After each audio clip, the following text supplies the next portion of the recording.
जादुई 3 लहंगे। राधेपुर नामक गांव में रूपाली अपनी चाची गीता के साथ रहते थे। गीता रूपाली को बिल्कुल पसंद नहीं करते थे। गीता घर का सारा काम रूपाली से ही करवाते थे और खाने में बची कुची चीजें ही देती थी। बर्तन धोते समय रूपाली से अगर एक कांच का ग्लास भी टूट जाता था तो गीता उसकी बहुत पिटाई करती थी।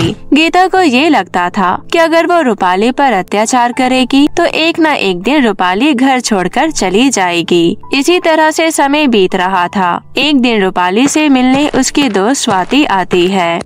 अरे रूपाली, जब से तेरे माता पिता की मौत हुई है तब से तो पता नहीं तू कहाँ गायब सी हो गई है। तूने तो कॉलेज आना भी बंद कर दिया और तू खुद को देख, कहाँ शहजादी की तरह रहने वाली लड़की नौकरानी की तरह लग रही है। वैसे मैं तुझे यहाँ अपनी शादी का कार्ड देने आई थी, तुझे जरूर आना होगा।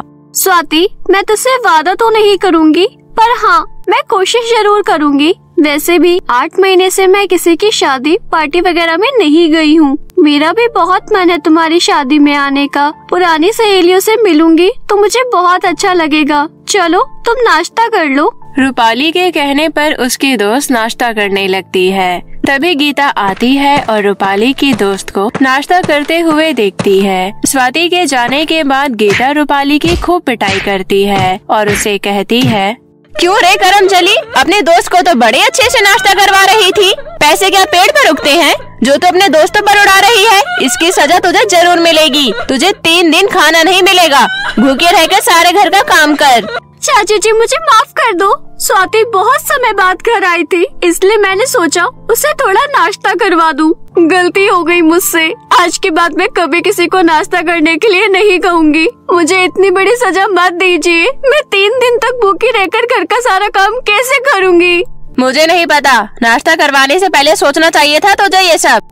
बेचारी रूपाली को नाश्ता करवाने की इतनी बड़ी सजा मिलती है। रूपाली पूरे दिन घर का काम करती है और रात को पानी पीकर सो जाती है।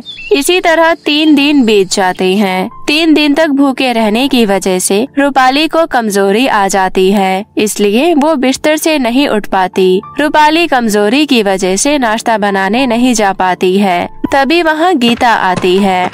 अच्छा, महारानी जी अभी तक सो रही हैं। मुझे भूखा मारकर क्या इस घर पर कब्जा करने की सोच रही है? तुझे पता है कि मुझे समय पर नाश्ता और खाना खाने की आदत है, फिर तूने इतना टाइम कैसे लगा दिया?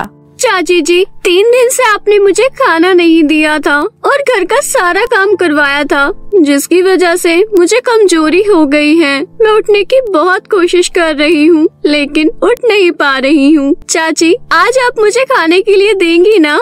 हाँ मनहूस, आज तुझे खाना मिल जाएगा। जा जल्दी से मेरे लिए राजमा चावल बना और मुझे खिला। जा बाजार से राजमा लेकर आ। बेचारी रूपाली को इतनी कमजोरी थी कि वो बिस्तर से उठ भी नहीं पा रही थी, लेकिन उसके चाची को इससे क्या मतलब था। इतनी कमजोरी होने के बाद भी रूपाली की चाची गीता उसे मार्केट भेज देती है। रूपाली राजमा लेने के लिए मार्केट जाती है और रास्ते में अपने माता पिता को याद करके बहुत रोती है। अगर आज मम्मी पापा जिंदा होते तो मैं इस तरह चाची के अत्याचार नहीं सह रही होती। चाची मेरे पर सिर्फ इसलिए अत्याचार करती है क्योंकि उन्होंने मुझे अपने घर में रहने की जगह दे रखी है। ऐसे जिंदगी से तो अच्छा है कि मुझे मौत आ जाए और मैं भी आप लोगों के पास आ जाऊं। रूपाली रोते रोते आगे बढ़ ही रही होती है कि वो देखती है कि एक बूढ़ी औरत बेहोशी की हालत में रास्ते में पड़ी है। रूपाली उस बूढ़ी औरत को होश में लाती है। होश में आते ही बूढ़ी औरत परी के रूप में बदल जाती है।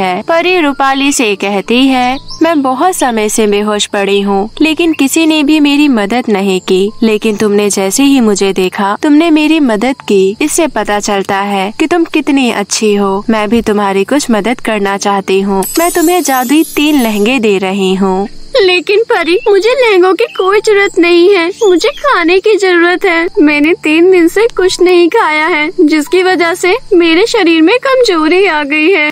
रूपाली, जैसे ही तुम इस जादुई लहंगे को पहनोगी तुम स्वस्थ हो जाओगी। इससे इस पहले वाले लहंगे से तुम जो खाना मांगोगी वो तुम्हें तुरंत दे देगा। इस दूसरे वाले लहंगे को पहनते ही तुम पर सोने चांदी की बरसात होने लगेगी। ये जो तीसरा लहंगा है ये बहुत खतरनाक है। इस तीसरे लहंगे को भूल से भी किसी लालची इंसान को मत देना।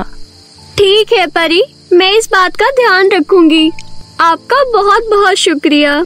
परी की बातें सुनकर रूपाली बहुत खुश हो जाती है। जैसे ही रूपाली पहला वाला लहंगा पहनती है तो वो बिल्कुल स्वस्थ हो जाती है। रूपाली तीनों लहंगे अपने साथ लेकर घर आ जाती है। घर जाकर रूपाली जादुई लहंगे की मदद से स्वादिष्ट खाना अपनी चाची को खिलाती है और खुद भी पेट भर के खाना खा लेती है। अब रूपाली जादुई लहंगे की मदद से अपनी चाची के अत्याचार से बच रही थी। ऐसे ही कुछ दिन बीत जाते हैं और रूपाली की सहेली स्वाति की शादी का तारीख आ जाता है। रूपाली अपनी चाची से छिपकर स्वाति की शादी में चली जाती है और वहाँ जाकर बहुत मजे करती है। रूपाली अपनी सहेली स्वाति की शादी से घर वापस आ जाती है। तभी रूपाली देखती है कि सामने गीता गुस्से में बैठी है।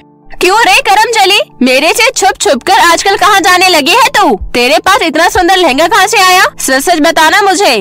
चाची जी, आज स्वाति की शादी थी तो मैं उसी की शादी में गई थी। ये लहंगा मुझे मेरी माँ ने जन्मदिन पर दिया था। मैंने सोचा कि शादी में मैं यही लहंगा पहनकर चली जाती हूँ, बस यही बात है। तो तूने खुद को इतना बड़ा समझ लिया जो मेरे से बिना परमिशन लिए चली गई? रुक, तुझे तो मैं अभी बताती हूँ। जैसे ही गीता रूपाली को मारती है, जादुई लहंगे की मदद से रूपाली को बिल्कुल दर्द नहीं होता। उल्टा रूपाली को मारने के बाद गीता को खुद ही चोट लग जाती है। रूपाली मुस्कुराते हुए अपने रूम में चली जाती है। तभी वो सोचती है, चाची जी ने मेरी कितनी पिटाई की तो भी जादुई लहंगे की मदद से मुझे बिल्कुल दर्द नहीं हुआ। जादुई लहंगे की मदद से तो मेरी जिंदगी बहुत अच्छे से बीत रही है। लेकिन जब मैं स्वाति की शादी में से आ रही थी तो मैंने रास्ते में बहुत गरीब और बेसहारा लोग देखे। मुझे दूसरा वाला जादुई लहंगा पहनकर उन लोगों की मदद करनी चाहिए। रूपाली ऐसा सोचकर जादुई दूसरा वाला लहंगा पहन लेती है। जैसे ही रूपाली दूसरा वाला जादुई लहंगा पहनती है, सोने और चांदी की बारिश होने लगती है। रूपाली सारे सोना चांदी पैसे लेकर गरीब लोगों में बांटने चली जाती है। लेकिन रूपाली इस बात से बेखबर थी कि जादुई लहंगा पहनते समय गीता ने उसे देख लिया है। गीता तीनों जादुई लहंगे देखकर सोचती है, तीनों जादुई लहंगों में से मुझे सबसे ज्यादा सुंदर लहंगा यही लग रहा है। मुझे इस लहंगे को पहन लेना चाहिए और मुझे फिर बहुत सारे धन दौलत मिलेंगे। उसके बाद मैं सबसे ज्यादा अमीर हो जाऊंगी। गीता जादुई तीसरा लहंगा पहन लेती है और उसे बहुत सारा धन दौलत मांगती है। धन दौलत तो नहीं मिलती है, लेकिन उसके अंदर से आग निकलना शुरू हो जाता है। गीता बहुत चिल्लाती है। गीता आग बुझाने की बहुत कोशिश करती है, लेकिन आग नहीं बुझती है। गीता आग बुझाने के लिए एक नदी के पास पहुंच जाती है और आग बुझाने के लिए वो नदी में कूद जाती है, लेकिन उसे तैरना नहीं आता था, जिसकी वजह से उसकी वहीं मौत हो जाती है। इस तरह गीता को उसके लालच और बुरे व्यवहार की सजा मिल जाती है और रूपाली की जिंदगी से गीता नाम की मुसीबत का नाम हमेशा हमेशा के लिए मिट जाता है। तो मेरे प्यारे दोस्तों, कैसी लगी आपको हमारी ये कहानी? हमें कमेंट करके जरूर बताएं और इसे अपने दोस्तों के साथ भी शेयर करें। और हाँ दोस्तों, अगर आपने अब तक हमारे चैनल को सब्सक्राइब नहीं किया है तो जल्दी से नीचे लाल बटन दबाकर अभी कर ले। तो मिलते हैं आप सभी से फिर किसी नई कहानी के साथ। तब तक के लिए आप अपना ध्यान रखें। धन्यवाद।